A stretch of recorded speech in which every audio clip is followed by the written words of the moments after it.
Amid several news reports about BJP office in Imphal being closed down, BJP Manipur General Secretary K. Sharat has refuted to the claim of news report. Speaking to media at BJP office in Nityai Pachutek, K. Sharat clarified that the news about closure of BJP office, which is being published in newspapers, is false and that based on rumors spread by people,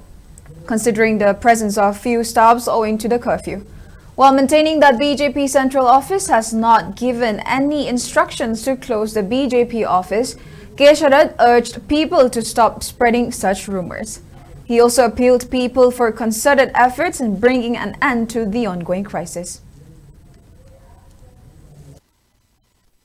Party office BJP office thong lon kre haidana Hariba wafamsi mataktagi central leadership na hairapani haidana maming mathana singba palakpasigi matangda aikhoida adugu makhalgi kariguma instruction amata lakpa leite aduga loinana party office thong lon basu leite aikhoina khajikdang mi lakpagi khara khoina handari basidi curfew leibanina khoi sarkar asina tawba curfew da aikhogi party karikata singna aduga party ki leader singna masi defy toraga masi thugaiba manba mawngda aikoi tawba chumoi haidana khallaba matungda party ki lejari ba aikoi senior sing tanaraga aikoi karikata sing worker sing lakpadu matam khajitang curfew leiri babudi tangai phadaba lakti adabadu hila aga han gi dawna yamna thoro fair ko changthok changthin tawdana curfew du aikoi na thugai ri adana eta harpa yabagi pot leibududa madugi kharsin doksin tawjobagi wani masida mayam kari makal gi singna bamta leibidana na ba ai party ki maige digi yam punamakta appeal tawjobagi loina nahi afam si thamjari